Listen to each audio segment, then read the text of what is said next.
Hi hello friends, ಎಲ್ಲರೂ ಹೆಂಗದಿರಿ? ಆರಾಮದಿರಿ ಅಂತ ಅಂದ್ಕೊಂಡೇನಿ. ನಾವು ಆರಾಮದೇವಿ ನೋಡ್ರಿ. ಬರ್ರಿ ಇವತ್ತಿನ ಲಾಗು ಶುರು ಮಾಡೋಣಂತ. ಇವತ್ತಿನ ಲಾಗ್ ಒಳಗೆ ಏನೆಲ್ಲ ಆಯ್ತಂದ್ರೆ, ಲಾಸ್ಟ್ ಲಾಗ್ ಒಳಗೆ ನಾನು ನನ್ನ ಮಗನ ಬರ್ತಡೇ ಯಾವ ರೀತಿ ಆಗುತ್ತಂತೇಳಿ ತೋರಿಸಿದ್ದೆ. ಮತ್ತು ಈ ಲಾಗ್ ಒಳಗೆ ಯಾರೆಲ್ಲ ಬಂದಿದ್ದರು ನನ್ನ ಮಗನ ಬರ್ತಡೇಗೆ ಪಾರ್ಟ್ 2 ಆಗಿ ನಾನು ಇದನ್ನು ಅಪ್ಲೋಡ್ ಮಾಡೀನಿ. ಪ್ಲೀಸ್ ಸಪೋರ್ಟ್ ಮಾಡಿರಿ. ನೋಡಿಂದ ನಂಗೆ ಲೈಕ್ ಮಾಡಿರಿ, ಶೇರ್ ಮಾಡಿರಿ, ಕಮೆಂಟ್ ಮಾಡಿರಿ. ಇನ್ನೂ ಯಾರು ನಮ್ಮ ಚಾನಲ್ನ ಸಬ್ಸ್ಕ್ರೈಬ್ ಮಾಡ್ಕೊಂಡಿಲ್ಲ, ಪ್ಲೀಸ್ ಸಬ್ಸ್ಕ್ರೈಬ್ ಮಾಡಿಕೊಂಡು ಪಕ್ಕದಲ್ಲಿರೋ ಬೆಲ್ ಐಕಾನ್ನ ಕ್ಲಿಕ್ ಮಾಡಿರಿ. ನೀವು ಎಂಜಾಯ್ ಮಾಡಿರಿ ಈ ವಿಡಿಯೋನ ನೋಡಿ.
ಇವಾಗ ನೆಕ್ಸ್ಟ್ ಫ್ಯಾಮ್ಲಿ ಮತ್ತು ಮನೆ ಅಂತಲ್ಲಿರೋ ಅಕ್ಕಪಕ್ಕದವ್ರ ಮನೆಯವರು ಎಲ್ಲರೂ ಬಂದಿದ್ರಲ್ಲ, ಅವ್ರದ್ದೆಲ್ಲ ಫೋಟೋ ತೆಗ್ಸೋದಾಯ್ತು. ಈಗ ನನ್ನ ಹಸ್ಬೆಂಡ್ ಫ್ರೆಂಡ್ಸ್ ಬರ್ತಾರೆ.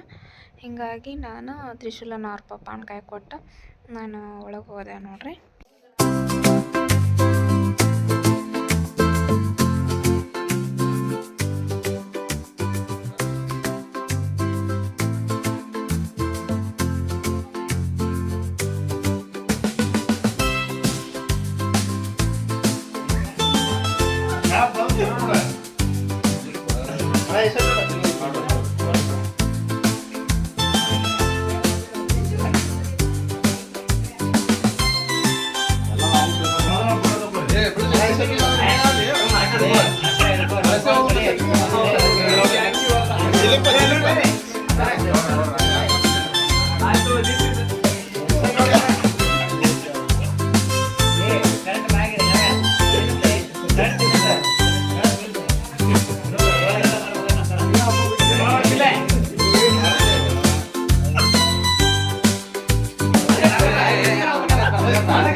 ನಂದು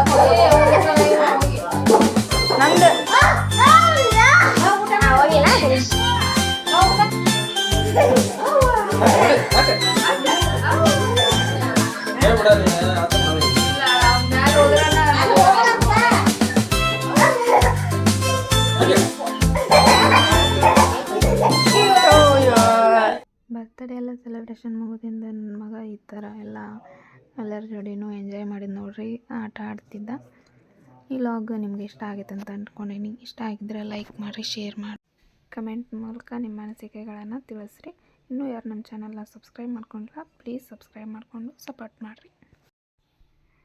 ಈಗ ನಾನು ನನ್ನ ಹಸ್ಬೆಂಡ್ ಹಂಗೆ ಒಂದು ರೀಲ್ಸ್ ಮಾಡೋಣ ಅಂಥೇಳಿ ಹೇಳಿದ್ದೆ. ಹೀಗಾಗಿ ಇಬ್ಬರು ರೆಡಿ ಆಗಿದ್ವಲ್ಲ, ಹೀಗಾಗಿ ನಾವಿಬ್ಬರು ಈ ಥರ ರೆಡಿ ಆಗೋದು ಅಪರೂಪ. ಯಾಕಂದ್ರೆ ನಾನು ರೆಡಿ ಆದ್ರೆ ಅವರಾಗಿರಲ್ಲ, ಅವರು ರೆಡಿ ಆದರೆ ನಾನು ರೆಡಿ ಆಗಿರಲ್ಲ. ಈಗ ನಾವಿಬ್ಬರು ರೆಡಿ ಆಗೀವಿ, ಹೀಗಾಗಿ ಒಂದೆರಡು ಸ್ಟೆಪ್ ಹಾಕಿದ್ವಿ ನೋಡ್ರಿ. ಹೆಂಗೈತಿ ಅಂತೇಳಿ ಕಮೆಂಟ್ ಮಾಡಿ ಹೇಳ್ರಿ.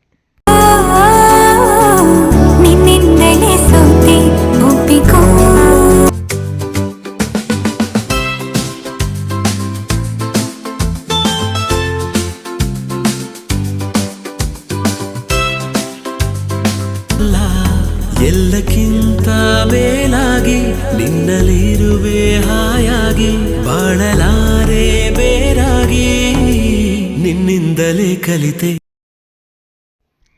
Thank you for watching.